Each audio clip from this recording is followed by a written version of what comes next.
பிப்ரவரி 21 news பார்த்துட்ருக்கோம். இன்றைக்கி news மட்டும் இல்லாமல் தொடர்ந்து 4 நாள் நியூஸும் அப்படியே ஒன்றா பார்த்துருவோம். ஏன்னா ரொம்ப லிமிட்டடான நியூஸ் தான் வந்து நமக்கு எக்ஸாம் ரிலேட்டடாக இருந்துச்சு. ஸோ வந்து இன்றைக்கி ஃபஸ்ட்டு திருக்குறள். பீலிப்பை சாகாடும் அச்சிரும் அப்பண்டம் சால மிகுந்து பெயின். திருக்குறள் எண் 475, அதிகாரம் வந்து வழி அறிதல். இந்த திருக்குறள் அப்படியே டேக்ஸ் ரிலேட் பண்ணி சொல்லுவாங்க. இறகு ஏற்றிய வண்டியே ஆனாலும் அந்த பண்டமும் அளவோடு ஏற்றாமல் அளவு கடந்து மிகுதியாக ஏற்றினால் அச்சு முறியும். நியூஸ் பார்க்கலாம். டெல்லி முதல்வராக ரேகா குப்தா பதவியேற்பு. அதே மாதிரி 6 அமைச்சர்களும் சேர்த்து பதவியேற்றிருக்காங்க. நமக்கு தெரிஞ்சதான் 27 ஆண்டுகளுக்கு அப்புறம் வந்து பிஜேபி ஆட்சி அமைச்சிருக்காங்க. அவங்க ஆட்சி அமைச்சதுமே ஆயுஷ்மான் பாரத் திட்டத்துக்கு ஒப்புதல் அளிச்சிருக்காங்க டெல்லியில். அதே மாதிரி பாஜகவோட முக்கிய தேர்தல் வாக்குறுதியான மாதந்தோறும் 2500 என்ற அறிவிப்பு வந்து சொல்லியிருந்தாங்க. பெண்களுக்கு 2500 வந்து நம்ம தரப்போகிறாங்க அப்படின்ற மாதிரி ஒரு அனௌன்ஸ்மெண்ட் கொடுத்துருந்தாங்க. அதை அவங்க தேர்தல் வாக்குறுதியாக சொல்லியிருந்தாங்க. அதை வந்து நிறைவேற்றணும் அப்படின்ற மாதிரி ஒரு பேச்சு வந்து போயிட்டுருக்கு. அரசு வட்டாரங்களில் அதை பற்றி ஒரு விவாதங்கள் வந்து போயிட்டுருக்க டைம் இது. ஸோ இது சார்ந்த அறிவிப்பு வந்து முதல்ல வர்றதுக்கு வாய்ப்பு இருக்குது. நெக்ஸ்ட் நியூஸ் என்னென்னு பார்த்தீங்கன்னா, சமக்ர சிக்ஷா திட்ட நிதி 2152 கோடியை வந்து உடனடியாக வந்து விடுவிக்க வேண்டும் அப்படின்னு சொல்லிட்டு பிரதமர்கிட்ட முதல்வர் வந்து கடிதம் எழுதியிருக்காரு. சமக்ர சிக்ஷா அப்படின்ற திட்டம் வந்து பார்த்தீங்கன்னா ஒரு ஒருங்கிணைந்த திட்டமாக இருக்குது. மத்திய அரசு திட்டமாக எப்படி எஸ்எஸ்ஏ ஆர்எம்எஸ்ஏ அந்த திட்டம் மாதிரியே இந்த திட்டமும் தான். இது 2018-19 கொண்டு வரப்பட்ட ஒரு திட்டமாக இருக்குது. இந்த திட்டத்துக்கான ஃபண்ட் வந்து நம்ம கவர்மெண்ட் சைட்லேருந்து, சென்ட்ரல் கவர்மெண்ட் சைட்லேருந்து தருவாங்க. அதை வந்து சீக்கிரமாக ரிலீஸ் பண்ண சொல்லி கேட்டிருக்காரு கடிதம் மூலமாக. நியூஸ் என்னென்னு பார்த்தீங்கன்னா, இப்போ மாநில எஸ்சி/எஸ்டி ஆணையம்னு ஒன்று இருக்குது. அதுபடி வந்து பார்த்திங்கன்னா அதுக்கு ஒரு தலைவர், துணைத் தலைவர் இருப்பாங்க இல்லையா, அந்த துணைத் தலைவர் வந்து போஸ்டிங்க்கு வந்து எழுத்தாளர் இமயம் நியமனம் பண்ணியிருக்காங்க. இவரோட டென்யூர் வந்து பார்த்திங்கன்னா ஏஜ் 75 இருக்கலாம், இல்லாட்டி வந்து 3 இயர்ஸாக வந்து இருக்கலாம். முதல்ல எது முடியுதோ அதை வந்து கன்சிடர் பண்ணிப்பாங்க.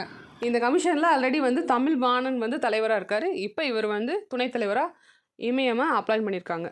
உறுப்பினர்களாக வந்து செந்தில்குமார் கோவையை சேர்ந்தவர், அப்புறம் ஆனந்த் ராஜா தஞ்சாவூர், பொன்தோஷ் நீலகிரி, இளஞ்செழியன் திருநெல்வேலி, இவங்கெல்லாம் வந்து உறுப்பினர்களாக நியமிச்சிருக்காங்க. இதான் வந்து மாநில எஸ்சி/எஸ்டி ஆணையத்தோட ஒரு நியூஸ், முக்கியமான நியூஸ். நம்ம சிலபஸ்குள்ளேயும் கவர் ஆகிற ஒரு நியூஸ்.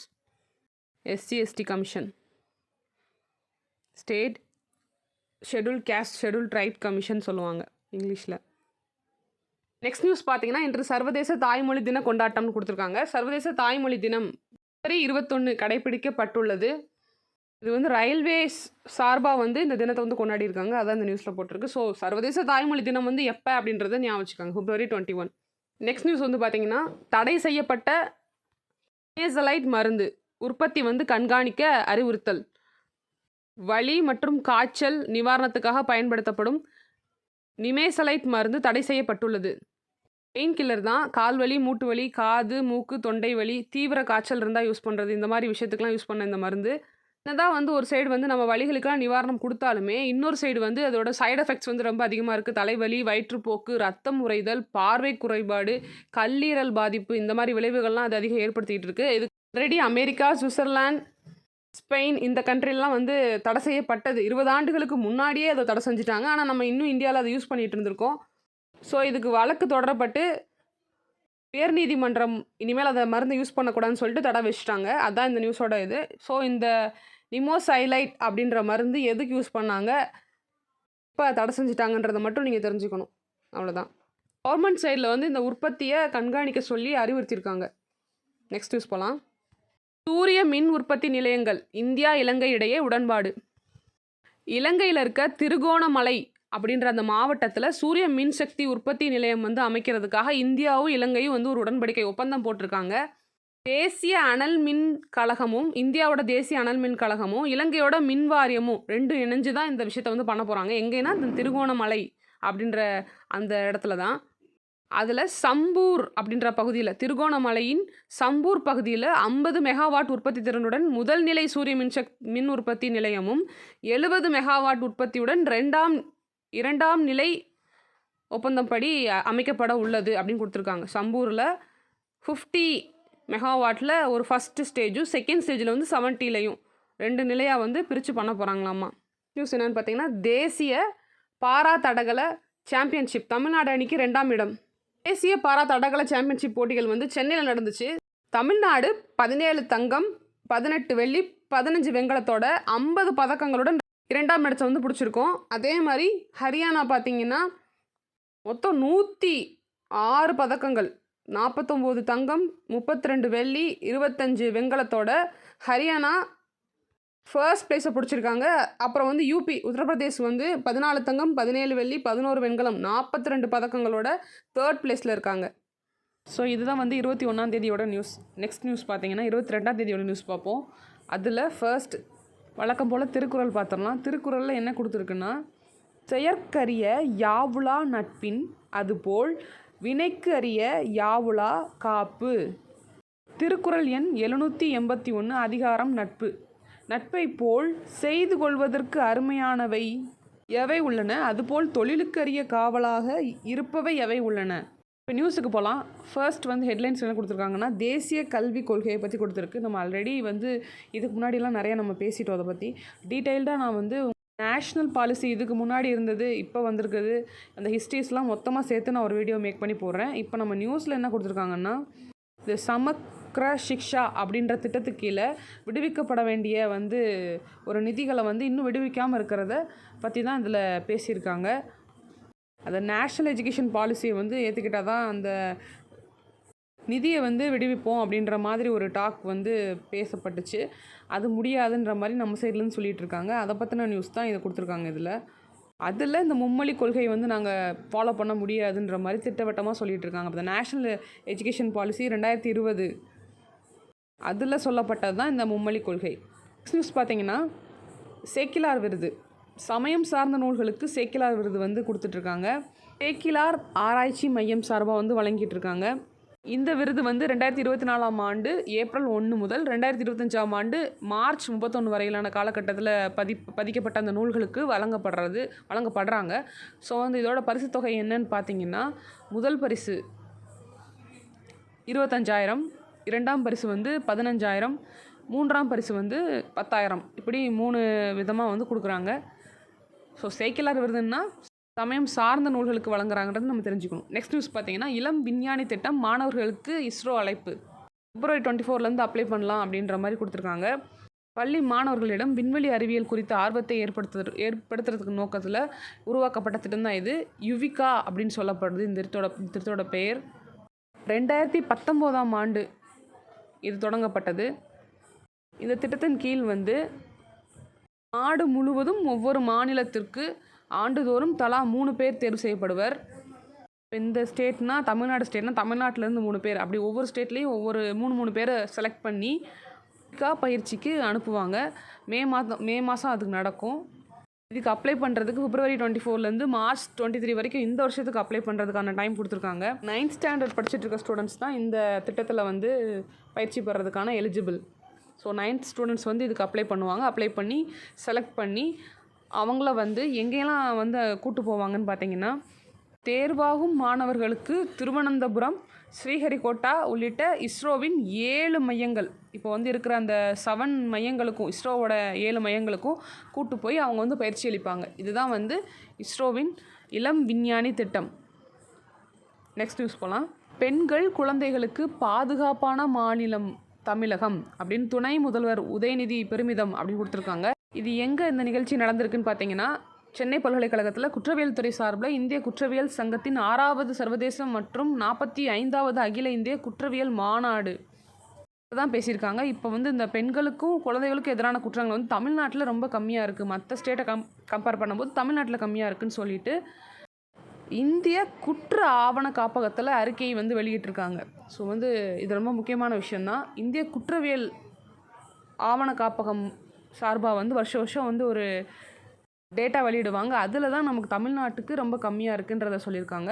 பெண்கள் அதிக அளவில் காவல்துறையில் இருக்கும் இடத்துல தமிழ்நாட்டில் பொறுத்தவரை 3ஆம் இடத்துல இருக்காங்களாமா. நிறைய போலீஸ் வந்து பெண்கள் இருக்காங்க, அதுவும் வந்து தெரிவிச்சிருக்காங்க. ஸோ இது சார்ந்த அந்த தமிழகத்தில் குழந்தைகளுக்கும் பெண்களுக்கும் சார்ந்த நிறைய நலத்திட்டங்கள் வந்து தொடர்ந்து செஞ்சுட்டே இருக்கிறத இங்கே மென்ஷன் பண்ணி சொல்லி முடிச்சிருக்காங்க. நெக்ஸ்ட் நியூஸ் பார்த்தீங்கன்னா என்ன கொடுத்துருக்காங்கன்னா, நாட்டின் ஒவ்வொரு துறையிலும் ஆற்றல் மிக்க தலைவர்கள் வந்து தேவைன்னு சொல்லிட்டு பிரதமர் மோடி அழைப்பு கொடுத்துருக்காரு. இது வந்து எங்கே நடந்திருக்குன்னு பார்த்தீங்கன்னா, குஜராத்தில் உள்ள உயர் தலைமைத்துவ பயிற்சி பள்ளியில் 1வது தலைமைத்துவ மாநாடு எங்கே நடந்திருக்குன்னா டெல்லியில் நடந்திருக்கு. 2 நாட்கள் நடைபெற்ற இந்த மாநாட்டில் வந்து பிரதமர் வந்து பேசியிருக்காரு, தொடக்க உரை கொடுத்துருக்காரு. இது ஃபர்ஸ்ட் நடக்கிற மாநாடுன்றதை மட்டும் நீங்கள் ஞாபகம் வச்சுக்காங்க. 21ஆம் நூற்றாண்டில் வளர்ச்சியடைந்த இந்தியாவை உருவாக்குற இலக்கை வந்து அடையணும்னா நம்ம எல்லாருமே சேர்ந்து பாடுபடணும் அப்படின்ற மாதிரி பேசியிருப்பாரு. எல்லா ஃபீல்ட்லேயுமே வந்து தேசத்தோட தொலைநோக்கு பார்வையோட நம்ம செயல்படணும்னு சொல்லியிருப்பாரு. ஒரு வேர்ல்ட் கிளாஸ் குவாலிட்டி வந்து நமக்கு எல்லா ஃபீல்ட்லேயுமே கிடைக்கணும்னா அதுக்கு நல்ல தலைவர்கள் வந்து இருக்கணும் எல்லா ஃபீல்ட்லேயுமே அப்படின்றத சொல்லி இங்கே போட்டிருப்பாரு, மென்ஷன் பண்ணியிருக்காரு. பூட்டானோட பிரதமர் வந்து சிறப்பு விருந்தினராக இதில் கலந்துட்டு இருந்தார். ஷெரின் தோப்கே கலந்துருந்தார்.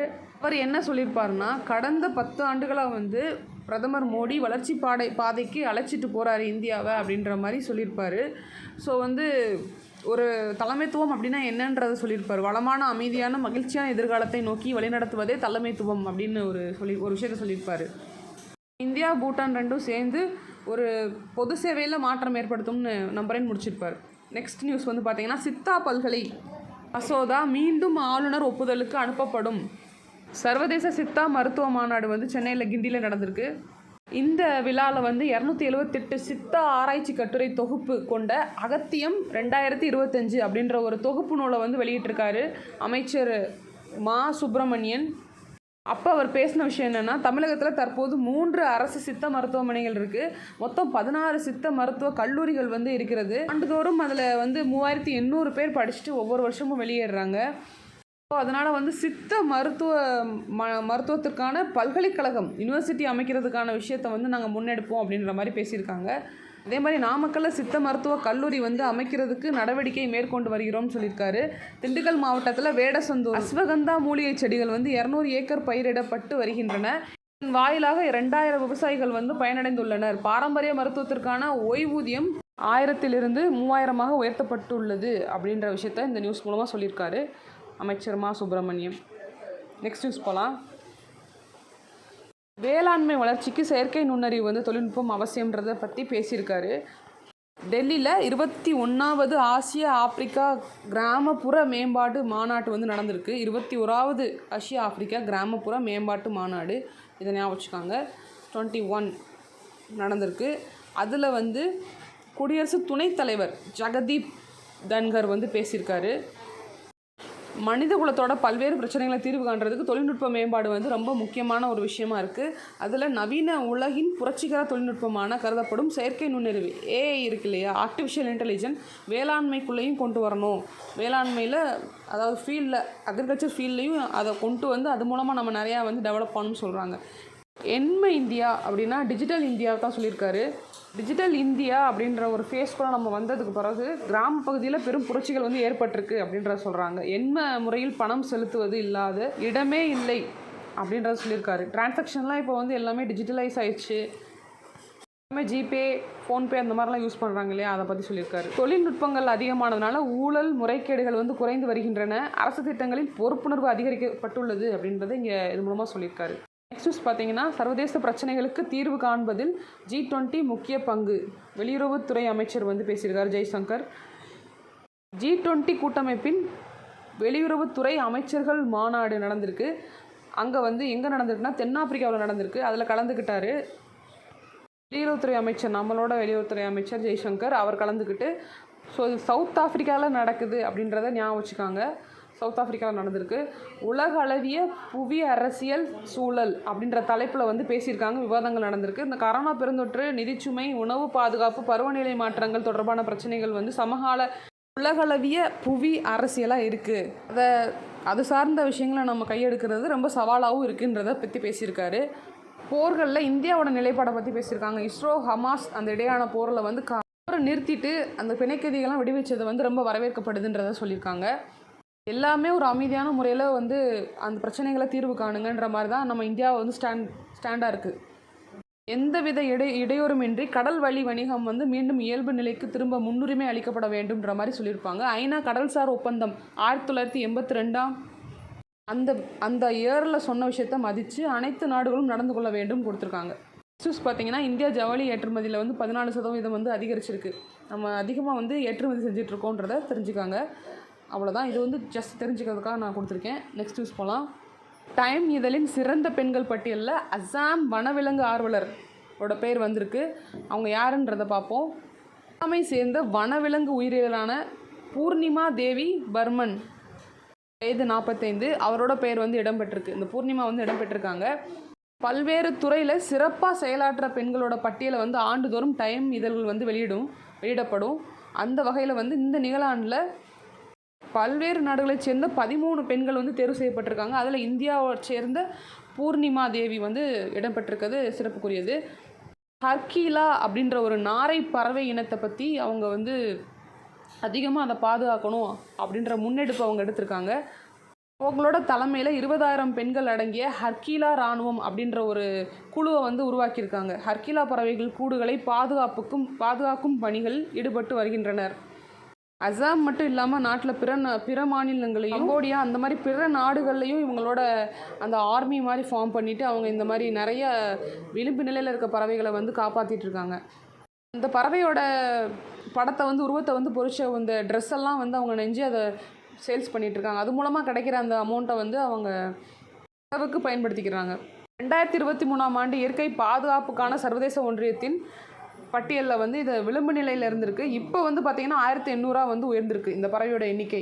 இந்த பட்டியலில் டைம்ஸ் பட்டியலில் ஹாலிவுட் நடிகை நிக்கோல் கிட்மன், பிரெஞ்சு நாட்டின் போதைப் பொருள் அளிக்கப்பட்ட கொடூரமான பாலியல் வன்கொடுமைக்கு உள்ளாக்கி பெண்கள் நல போராளியாக மாறிய ஜீசல் பெலிகாட் அவங்களோட பேரும் இருக்குது. 13 பேர் பட்டியலில் இவங்க முக்கியமானவங்கன்றது சொல்லியிருக்காங்க. ஸோ இதுதான் வந்து பூர்ணிமா தேவி அவங்கள பற்றின நியூஸ்.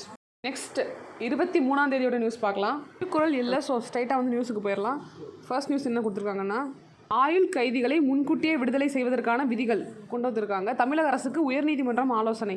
கொலை வழக்கில் ஆயுள் தண்டனை கைதியாக வந்து புழல் சிறையில் அடைக்கப்பட்ட ராஜ்குமார் என்பவர் வந்து தன்னை முன்கூட்டியே விடுதலை செய்ய கோரி தமிழக அரசுக்கு விண்ணப்பித்திருந்தார். ஆல்ரெடி தெரியும், தண்டனையை குறைக்கிறது அப்புறம் வந்து இல்லாமல் பண்ணுறது, இந்த 2 விஷயமே வந்து கவர்னர், பிரசிடென்ட் 2 பேர் கையில் தான் இருக்குன்றதை நம்ம தெரிஞ்சிருக்கோம். ஆல்ரெடி தெரிஞ்ச விஷயம். 23 செப்டம்பரோட 14 ஆண்டுகள் சிறை வந்து நிறைவு செய்வதால் 2023 செப்டம்பர் மாதத்தோட ஒரு 14 ஆண்டுகள் சிறை வந்து முடியலை அப்படின்னு சொல்லி அவரோட விண்ணப்பிச்ச அந்த விண்ணப்பம் வந்து நிராகரிக்கப்பட்டது. அதை எதிர்த்து மறுபடியும் அவர் தாக்கல் செஞ்சுருந்தார். குறைந்த தண்டனையை ஏற்கனவே அனுபவித்து விட்டால் சம்பந்தப்பட்ட ஆயுள் தண்டனை வந்து முன்கூட்டியே இல்லாமல் விடுதலை செய்யலாம் அப்படின்றத தீர்ப்பாக வழங்கியிருக்காங்க. சூஸ் போகலாம். பிரதமரின் 2வது முதன்மை செயலாளராக சக்திகாந்த் தாஸ் நியமனம். பிரதமரோட பதவி காலம் இல்லாட்டி மறு உத்தரவு வரும் வரை பிரதமரின் 2வது முதன்மை செயலாளராக வந்து இவர் நீடிப்பார். 1980ஆம் ஆண்டு தமிழக பிரிவு ஓய்வு பெற்ற IAS அதிகாரியான சக்திகாந்த் தாஸ் நிதி, வரி, முதலீடு மற்றும் உள்கட்டமைப்பு என பல்வேறு துறைகளில் 40 ஆண்டு காலம் வந்து இவர் பணியாற்றியிருக்காரு. கடந்த டிசம்பர் மாதம் ரிசர்வ் வங்கியோட ஆளுநர் பதவியிலேருந்து அவர் ஓய்வு பெற்றார். ஃபர்ஸ்ட் டைம் வந்து இப்போ 2வது முதன்மை செயலாளராக வந்து நியமிக்கப்பட்டிருக்காரு. இது வந்து ஒரே பதவியில் 2 பேர் இருக்கிறது இதுதான் ஃபர்ஸ்ட் டைம் அப்படின்றத போட்டிருக்காங்க. முதன்முறையாக இந்த பதவியை 2 பேர் வைக்க உள்ளனர். K. மிஸ்ரா மற்றும் சக்திகாந்த் தாஸ் 2 பேர். இருவருமே ஒடிசா மாநிலத்தை சேர்ந்தவங்கன்றது குறிப்பிடத்தக்கது. 2024ஆம் ஆண்டு பிரதமர் மோடி வந்து பதவிக்கு வந்த பிறகு 2016ஆம் ஆண்டு நவம்பர் 8ஆம் தேதி அரசு பண மதிப்பிழப்பு நடவடிக்கை வந்து மேற்கொள்ளப்பட்டது. அப்போது பொருளாதார விவகாரங்களின் செயலாளராக சக்திகாந்த் தாஸ் வந்து பதவியில் இருந்திருக்காரு. 2017 ஜூலை 1ஆம் தேதி பல்வேறு மறைமுக வரிகள் ஒருங்கிணைந்த ஒரே நாடு ஒரே வரி அப்படின்ற கொள்கையோட அடிப்படையில் சரக்கு மற்றும் சேவை வரி GST வந்து கொண்டு வரப்பட்டது. இந்த 2 விஷயமே வந்து சக்திகாந்த் தாஸ்னால் வந்து அறிவிக்கப்பட்டதுன்றது இங்கே முக்கியமான விஷயமா இருக்குது. நெக்ஸ்ட் நியூஸ் என்னென்னு பார்த்தீங்கன்னா, 71 ரயில் நிலையங்களில் கவச் தொழில்நுட்பம். ரயில்டெல் நிறுவனத்துக்கு 288 கோடி டெண்டர்.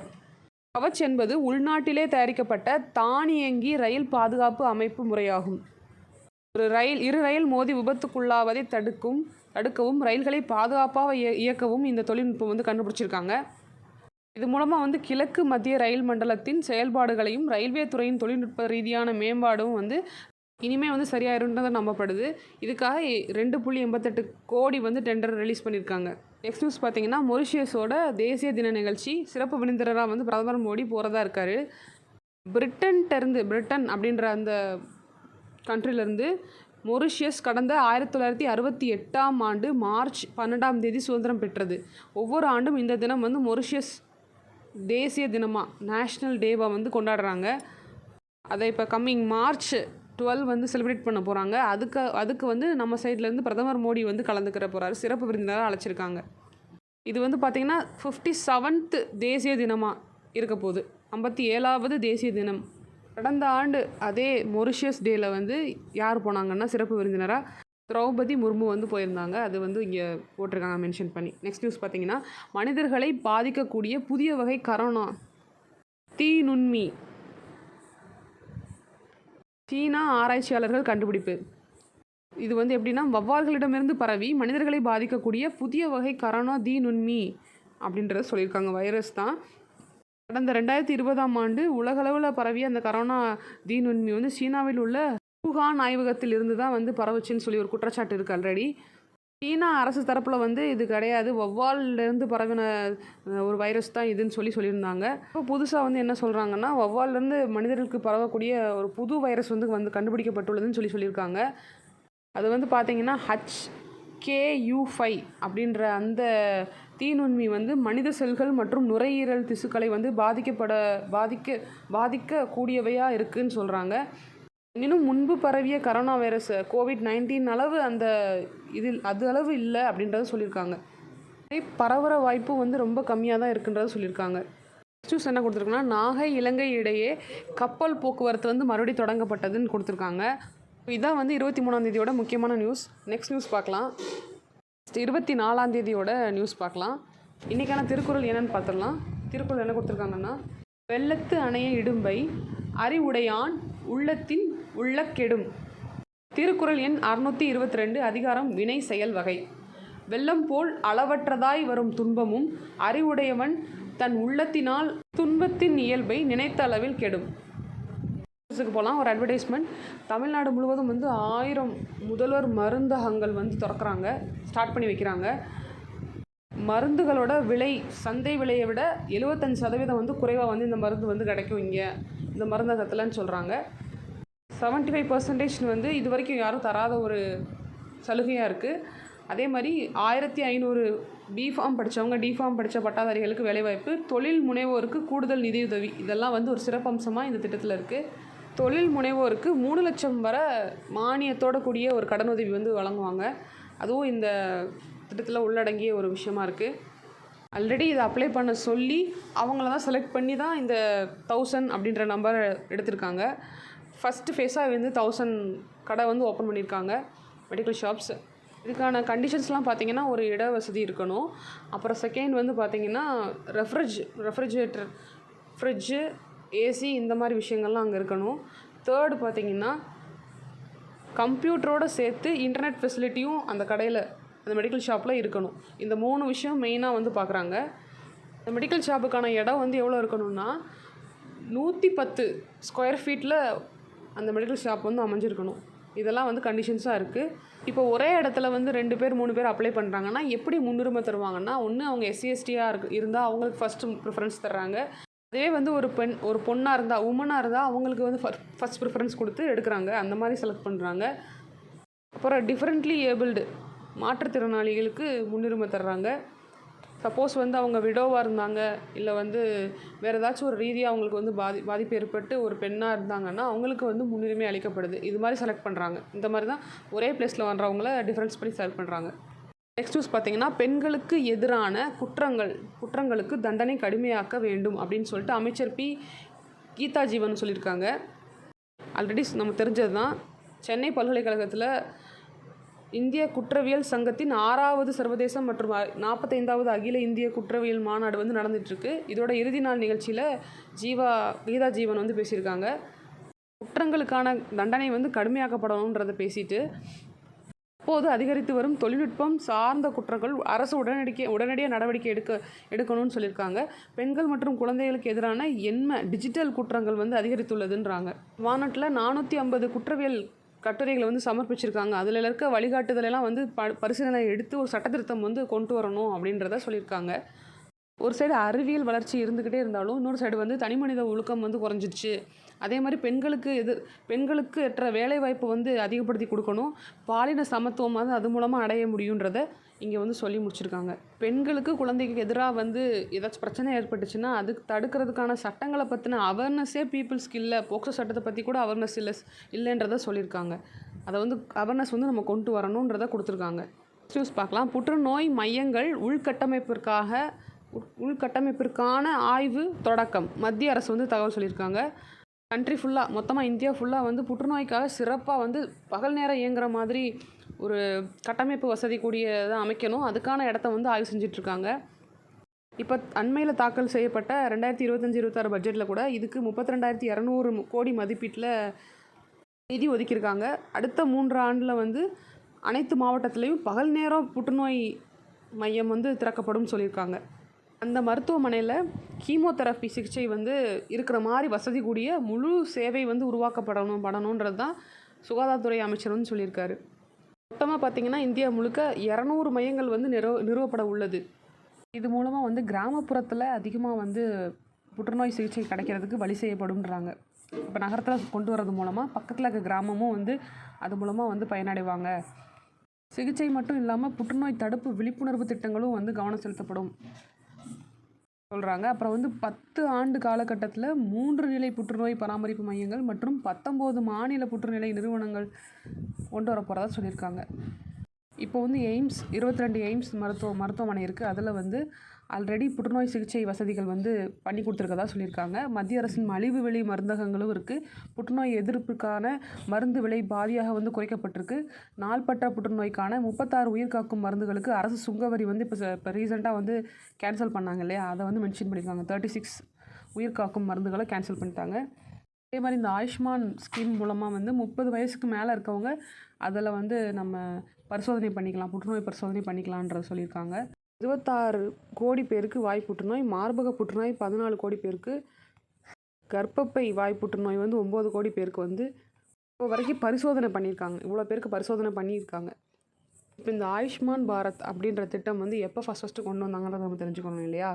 ஸோ வந்து இந்த ஆயுஷ்மான் திட்டம் 23 செப்டம்பர் 2018 செப்டம்பர் 23, 2018 இந்த ஆயுஷ்மான் பாரத் திட்டம் வந்து கொண்டு வரப்பட்டது.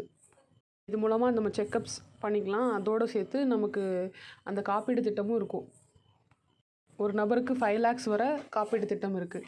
அதோட இப்போ அந்த ஏஜே வந்து இன்க்ரீஸ் பண்ணினாங்க இப்போ ரீசெண்டாக. நெக்ஸ்ட் நியூஸ் பார்த்திங்கன்னா 100 நாள் பிரச்சார திட்டத்தில் 3.57 லட்சம் பேருக்கு காசநோய் இருக்கிறது உறுதியாயிருக்கு. மத்திய சுகாதாரத்துறை மற்றும் குடும்ப நலத்துறை சார்ந்து 2 பேரும் சேர்ந்து 2024ஆம் ஆண்டு டிசம்பர் 7ஆம் தேதி காசநோய் இல்லாத இந்தியாவிற்கான 100 நாள் திட்டத்தை வந்து தொடங்கி வச்சாங்க. இந்த திட்டத்தோட முடிவில் வந்து 347 மாவட்டங்களில் வந்து செக் பண்ணி பார்த்ததில் 3.57 லட்சம் பேருக்கு வந்து காசநோய் இருக்கிறது உறுதி செய்யப்பட்டது. காசநோய் வந்து அதிகம் பாதிச்சிருக்கிற அந்த பகுதிகளில் தேவையான கையடக்க எக்ஸ்ரே கருவி வந்து வழங்கப்பட்டு காசநோய் முன்கூட்டி அடையாளம் காணும் யுத்தி பிரச்சாரம் வடிவமைக்கப்பட்டது. இந்த பிரச்சாரத்தில் இப்படிலாம் வந்து அவங்க முன்னேற்றம் அடைஞ்சாங்கன்றதை பற்றி அமைச்சர் பேசியிருக்காரு. அந்த எக்ஸ்ரே கருவி மூலமாக வீடு வீடாக சென்று தீவிர வந்து முயற்சிகள் மேற்கொண்டாங்க. நீரிழிவு நோய்கள், புகைப்பழக்கங்கள் அதிகமாக இருக்கிறது, மது பழக்கங்கள் அதிகமாக இருக்கிறது, இல்லாட்டி வந்து HIV இந்த மாதிரி பிரச்சனைகள் இருக்கிறது, இல்லை குடும்பத்திலே யாராவது வந்து காசநோய் பாதிக்கப்பட்டாங்கன்னா அவங்க மூலமாக வர்றது, இந்த மாதிரி விஷயங்கள் தான் அதிகமாக இருந்திருக்கு. அறிகுறி இருக்கிறவங்க இல்லாத காசநோய் எல்லோரும் சேர்த்தே வந்து சுமார் 5.1 லட்சம் பேர் வந்து அடையாளம் காணப்பட்டதுன்னு சொல்கிறாங்க. பொது சுகாதாரம் மூலம் 2 லட்சம் பேருக்கும், தனியார் சுகாதார அமைப்புகள் மூலம் 1.1 லட்சம் பேருக்கு வந்து இருக்கிறத உறுதி செஞ்சுருக்காங்க காசநோய் இருக்கிறத. வாகனம் மூலமாக 836 நிக்ஷய் அப்படின்ற வாகனம், இந்த ஆப்பும் இருக்குது, நிக்ஷய்னு ஒரு ஆப் இந்த காசநோய்க்காக. அதே மாதிரி அந்த நேம்லேயே ஒரு வாகனங்கள் ரெடி பண்ணி அது மூலமாக வந்து வீடு வீடாக போய் அதை கண்டுபிடிச்சி அவங்களுக்கான சீக்கிரமாக ட்ரீட்மெண்ட் கொடுக்கறதுக்காக ஒரு முன்னெடுப்பு தான் இந்த 100 நாள் பிரச்சார திட்டம். என்னென்னு பார்த்தீங்கன்னா, பெண் சக்தியை போற்றி கொண்டாடுவோம் அப்படின்னு பிரதமர் மோடி சொன்ன ஒரு நியூஸ். ஒவ்வொரு மாதமும் கடைசி ஞாயிற்றுக்கிழமை வந்து வானொலி நிகழ்ச்சி மூலமாக பிரதமர் மோடி நாட்டு மக்களுக்கு உரையாற்றுவார். அதில் 119வது மனதின் குரல் நிகழ்ச்சியில் சொன்ன விஷயங்கள்லாம் அதில் போட்டிருக்கு. மென் கி பாத்னு ஹிந்தியில் சொல்லுவாங்க இல்லையா, அது மனதின் குரல் நிகழ்ச்சி. அதில் கிரிக்கெட் மாதிரியே நம்மளோட விண்வெளியிலையும் நம்ம சதா அடிச்சிருக்கோம். 100வது ராக்கெட்டை வந்து நம்ம விண்ணில் செலுத்தப்பட்டது அப்படின்றத பற்றி பேசியிருக்காரு. சந்திராயன், மங்கள்யான், ஆதித்யா, L1 விண்கலங்கள் ஒரே நேரத்தில் 104 செயற்கைக்கோள்கள் வந்து விண்ணில் வந்து செலுத்தப்பட்டது. கடந்த 10 ஆண்டுல 460 செயற்கைக்கோள் வந்து நம்ம செலுத்தியிருக்கோம் அப்படின்ற விஷயத்தையும் டேட்டா வந்து கொடுத்துருக்காரு. அப்புறம் தேசிய அறிவியல் தினம் 28ஆம் தேதி வந்து கொண்டாடப்பட உள்ளது. இதையொட்டி விஞ்ஞானியாக ஒரு நாள் அப்படின்னு எல்லாருமே வந்து ஏதோ ஒரு ஆய்வுக்கூடத்தையோ இல்லை வந்து ஏதோ ஒரு விண்வெளி மையத்தையோ வந்து பார்வையிடுங்க அப்படின்றத சொல்லியிருக்கார். பிப்ரவரி 28ஆம் தேதி அறிவியல் தினம்ன்றதை நம்ம மைண்டில் வச்சுக்கலாம். நெக்ஸ்ட்டு வந்து சர்வதேச மகளிர் தினத்துக்காக ஒன்று பேசியிருக்காரு. மார்ச் 8 வந்து சர்வதேச மகளிர் தினம். எல்லாருமே பெண்கள் எல்லாமே வந்து ஒரு தேவதையின் வடிவம். நமது கலாச்சாரத்தில் பெண்களுக்கு மரியாதை செலுத்துவது முதன்மையாக கருதப்படுகிறது அப்படின்றத சொல்லி, சுதந்திர போராட்டம், அரசியலமைப்பு சட்டம் இதெல்லாம் வந்து பெண்களோட முக்கிய பங்கு இருக்குது அப்படின்னு பெண்களை பற்றி பேசியிருக்காரு. நெக்ஸ்ட் வந்து பார்த்திங்கன்னா வன உயிரின பாதுகாப்புன்னு கொடுத்து அதை பற்றியும் பேசியிருக்காரு. தாவரங்கள் இருந்தாலும் பிற உயிரினங்கள் இருந்தாலும் இந்தியா மாபெரும் சூழியல் அமைப்பு கொண்டுள்ளது. வனவிலங்குகள் நமது வரலாறு மற்றும் கலாச்சாரத்துடன் ஒன்றியவை. பல உயிரினங்கள் நமது தெய்வங்களின் வாகனங்களாக இருக்கிறது. கர்நாடகத்தின் ஹூலிவேஷா, தமிழகத்தின் புலியாட்டம், கேரளாவின் புலிக்களி போன்ற கலாச்சார நடனங்கள் இயற்கை வன உயிரினங்களில் நம்மை இணைக்கிறது அப்படின்னு சொல்லியிருக்காரு. நாட்டில் புலி, சிறுத்தை, சிங்கம், காண்டாமிருகம், ஆசிய சிங்கம், காண்டாமிருகம், கருகுமான் போன்ற விலங்குகளின் எண்ணிக்கை வந்து அதிகரிச்சிருக்குன்னு சொல்லியிருக்காங்க. மாணவர்களுக்கு வந்து வாழ்த்து தெரிவிச்சிருக்காரு. 10வது 12ஆம் வகுப்புக்கு வந்து பொதுத் தேர்வு வரப்போகுது இல்லையா, அதுக்கான வாழ்த்து தெரிவிச்சிருக்காரு. எந்த ஒரு ப்ரெஷர் இல்லாமல் ஃப்ரீயாக வந்து எக்ஸாம் எழுதணும். நல்லா வந்து ஒரு உடல்நலம் சார்ந்து நல்ல விதமாக வந்து எக்ஸாம்ஸ் எழுதணுன்றது மாதிரி சொல்லியிருப்பார். அதே மாதிரி வந்து 8ல் ஒருவருக்கு உடல் பருமன் பிரச்சனை வந்து இருக்குது. உணவில் வந்து எண்ணெய் அளவு வந்து எல்லாருமே குறைச்சிக்கணுன்ற மாதிரி ஒரு அவேர்னஸ் நியூஸையும் அவர் சொல்லியிருப்பார். இந்த உடல் பருமன் அப்படின்றது வந்து இந்த பிரச்சனை 4 மடங்கு வந்து அதிகரிச்சிருக்கு, ரெட்டிப்பாக இருக்குது அப்படின்றத சொல்லியிருக்காங்க. கவலை அளிக்குது இந்த விஷயங்கள்லாம் வந்து கேட்கும் போதுன்னு சொல்லிட்டு, சுமார் வந்து 2.5 கோடி மக்கள் வந்து அதிகமான உடல் எடை வந்து இருக்குதுன்னு சொல்லியிருக்காரு. எல்லாருமே அவங்க உண்ணுற உணவில் வந்து ஒரு 10% எண்ணெய் வந்து குறைச்சிக்கிற சொல்லியிருக்காரு. இதை வந்து ஒரு சேலஞ்ச் மாதிரி ஸ்டார்ட் பண்ணலான்னு சொல்லி பேசியிருக்காங்க. எண்ணெயோட அதிக பயன்பாட்டினால இதய நோய், சர்க்கரை நோய், உயர் ரத்த அழுத்தம் போன்ற ஏராளமான நோய்கள் வந்து ஏற்பட வாய்ப்பு இருக்குது. அதனால் குறைவான எண்ணெயை வந்து பயன்படுத்தி உடல் பருமனை வந்து எதிர்கொள்வது நம்முடைய தனிப்பட்ட விருப்பம் மட்டும் இல்லை, அது குடும்பத்திற்கான நமது கடமையாகும் அப்படின்னு சொல்லிட்டு, ஒலிம்பிக் போட்டியை வந்து ஈட்டெறிதல் பதக்கம் வென்ற வீரர் நீரஜ் சோப்ரா, மல்யுத்த வீராங்கனை நிகித் ஜீரின், பிரபல மருத்துவர் தேவி ஷெட்டி ஆகியோருடன் உடல் பருமன் பிரச்சனை தொடர்பான வந்து கலந்துரையாடல் வந்து நடத்தினார். ஸோ இதான் வந்து 24ஆம் தேதியோட நியூஸ். தேங்க்யூ.